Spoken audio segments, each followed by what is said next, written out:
Sharp global academy MEC CEC BCom BBA చదివే విద్యార్థులకు #1 coaching academy for CA CMA CIMA ACCA CMA US professional courses. చిట్టా తీస్తున్నాను.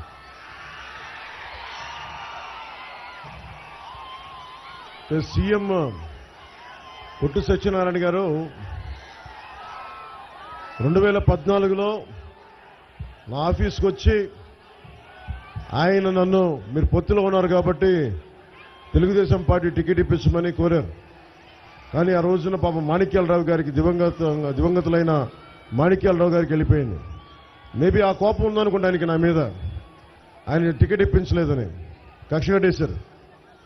అందుకే ఆయన ఈ మధ్యన బాగా రెచ్చిపోయి సీఎం జగన్ తిట్టిన ఎవ్వనైనా సరే పాతాళంలోకి తొక్కేస్తానని చెప్పి అధికారంలోకి రాగానే కొందరు అకౌంట్లు సెటిల్ చేస్తామని పొట్టు సత్యనారాయణ గారు అన్నారంట. బాగా ముదిరిపోయారు సత్యనారాయణ గారు, మీరు డబ్బులు ఎక్కువైపోయాయి, మీకు మెదడుకు కూడా కొవ్వు పట్టేస్తుంది మీకు, అందువల్ల అలాంటి మాటలు వస్తాయి. పొట్టు సత్యనారాయణ గారు, నేను జనరల్గా మనుషులతో గొడవలు పెట్టుకుని చాలా మర్యాదగా ఉంటా. కొట్టు గారికి ఒకటే చెప్తున్నా, మీ కొట్టు కట్టే సమయం అయిపోయింది.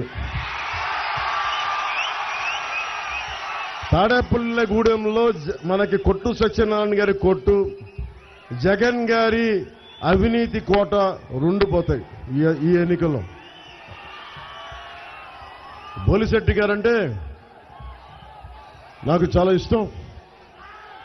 ఓటమిలో నిలబడ్డ నాయకుడు, దమ్మున నాయకుడు, ప్రజలు కష్టాల్లో ఉంటే వచ్చి అండగా ఉండే నిలువెత్తు 6 అడుగుల ఆజానుబాహుడు. ఇంకా చెప్పాలంటే జనసేన బాహుబలి. మా బాహుబలి ముందు కొట్టు ఎంత, కొట్టు ఎంత. కొట్టు గారికి కూడా చెప్తున్నా, ఏంటి మన చిన్న ఇల్లు కడితే 5 లక్షలంట, పెద్ద ఇల్లు కడితే 10 లక్షలంట, ఇంకొంచెం పెద్ద ఇల్లు కడితే 20 లక్షలంట.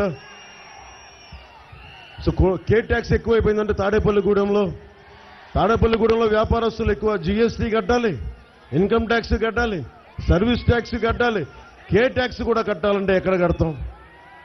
కే ట్యాక్స్ని తీసేయడానికి ఒకటే, కూటమి ప్రభుత్వం అధికారంలోకి వస్తుంది జూన్లో. కొట్టుగారి మీకు కూడా చెప్తున్నా, మీకు కూడా కే ట్యాక్స్ విధిస్తాం, మీకు మీ కుటుంబ సభ్యులకి, మీ వర్గానికి కూడా కూటమి ట్యాక్స్ ఇస్తాం మీ అందరికీ. మా మోడీ గారి చేత మీకు ప్రత్యేకించి పెనాల్టీ వేయిస్తాం, అడ్డగోలుగా దోచేసినందుకు. కరప్షన్ చేసిన వాళ్ళు ఎవరిని వదిలేదు లేదు. ఇక్కడున్న విద్యార్థులు ఎంతమంది ఉన్నారు? మీరు ఇక్కడ చాలా మంది విద్యార్థులు ఉన్నారు. అందులో ఎస్సీ విద్యార్థులు ఎంతమంది ఉన్నారు? ఇక్కడ ఎస్సీ విద్యార్థులకి దాదాపు 27 పథకాలు తీసేశారు. 27 పథకాలు. అంబేద్కర్ విదేశీ విద్యా విధానం తీసేశారు. 27 దళిత పథకాలు తీసేశారు. ఇక్కడున్న విద్యార్థులకి మీకు ఫీజు రీయింబర్స్మెంట్ జరిగిందా? మీకు ఫీజు రీయింబర్స్మెంట్ జరిగిందా? మీకు ఫీజు రీయింబర్స్మెంట్ ఇవ్వరు, కానీ కొట్టు ట్యాక్స్ అయితే విధిస్తారు మనకి.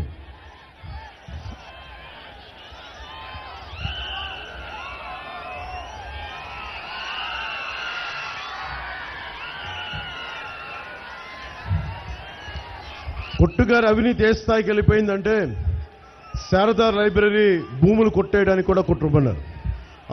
మన ఆర్టీసీ కాంప్లెక్స్ పక్కనే ఉన్న 100 ఫీట్ రోడ్లో 1.5 కోట్లు తీసుకొని షాపింగ్ మాల్ పార్కింగ్ ఇచ్చారు. ఏజెంట్లను పెట్టుకొని టీటీడీ లెటర్లు, మనకి సుప్రభాతం టికెట్లు బ్లాక్లో అమ్ముకున్నారు. మీ ఎమ్మెల్యేని ఎన్నుకుంటే ఇది జరుగుతా. ప్రోటోకాల్ దర్శనానికి 15,000, బ్రేక్ దర్శనానికి 6,000, టికెట్ ప్రైజ్కి 500 రూపాయలు. దేవస్థానానికి ముఖ్యమంత్రిగా చేసి దేవస్థానాన్ని కాపాడమంటే ఈయనకి టికెట్లు పంపిణీ చేస్తాను, డబ్బులు అమ్ముకుంటా ఉన్నాడు. లేఅవుట్, కొత్త ఇల్లు, కొత్త వ్యాపారం, చిన్న ప్యాచ్లు వేసుకునే సైకిల్ షాప్ పెట్టుకోవాలనుకున్నా వీళ్ళకి కే ట్యాక్స్ కట్టాలి. ఇది మీరు చెప్పండి, ఎందుకు భయపడాలి మనం? ప్రతి నియోజకవర్గంలో ఒక రేటు కట్టారు. ఏ లేఅవుట్ వేయాలన్నా ఈ మంత్రి పెట్టిన రేటు 30 లక్షలు. ఒక దగ్గర బంధువు గారు కూడా పాప ఆయన కూడా ఆయన తెలిసిన స్నేహితులు నా దగ్గర చెప్పారు, నేను కొట్టుగారి బంధువునండి, నాకు కూడా 3 కోట్ల రూపాయలు తీసుకోకుండా విడిచిపెట్టలేదని. డిమాండ్ చేసి ట్యాక్స్ కట్టకపోతే అధికారులను అడ్డం పెట్టుకుని వేధింపులు చేస్తా ఉన్నారని తెలిసింది. జగన్ ప్రభుత్వంలో ఉద్యోగుల పరిస్థితి, ఉద్యోగస్తులకి జగన్ చేసిన ద్రోహం అంతా ఇంత కాదు. వారంలో సిపిఎస్ రద్దు చేస్తామన్నాడు, అది చేయలేదు. ద్రోహం అక్కడితో ఆగల. Permanent retirement account number accounts లో డిపాజిట్ చేయాల్సిన డబ్బులు మొత్తం ఈ గవర్నమెంట్ వాడేసుకుంది. సిపిఎస్ ఉద్యోగుల జీతం నుండి నెలకి 10% పక్కన పెట్టి ప్రభుత్వం తన వాటాగా 10% కలిపి ఈ పర్మనెంట్ రిటైర్మెంట్ అకౌంట్ నెంబర్లో వేస్తే అది కూడా వేయకుండా డబ్బులు తీసేసుకొని మొత్తం సిపిఎస్ వదిలేయండి, వారి వేసిన రిమిట్ చేసిన సొమ్మును కూడా వాడేసుకున్నారు. మీరు చెప్పండి, మీరు ఎవరికైనా డబ్బులు తీసుకొని వాడేసుకుంటే మన మీద చీటింగ్ కేసు పెడతారు. అలాంటిది ఉద్యోగస్తుల కష్టాన్ని, నేను ఒక మాజీ ప్రభుత్వ ఉద్యోగ కొడుకుని, నాకు తెలుసా కష్టం ఎలా ఉంటుందో. కష్టపడి సంపాదించుకున్న డబ్బుని ఎవడు సాక్షాత్తు ముఖ్యమంత్రి కొట్టేస్తే ఎక్కడికి పారిపోతాం? ఎవడి మీద చీటింగ్ కేసు పెడతాం? వెళ్ళి డీజీపీ గారికి చెప్తామా? వెళ్ళి ఏసీబీకి చెప్తామా? ఎవరికి చెప్తాం? ప్రజా కోర్టులోనే వెళ్ళి నిలబెట్టాలి. ప్రతిసారి ప్రజా కోర్టు 5 సంవత్సరాలకు ఒకసారి వస్తాయి. 5 సంవత్సరాలకు ఒకసారి అది మీరు నిలబడాలి, మీరు తేల్చాలి. సుమన్ టీవీలో మీ పర్సనల్ అండ్ బిజినెస్ ప్రమోషన్స్ కోసం కింది నెంబర్కి కాంటాక్ట్ చేయండి.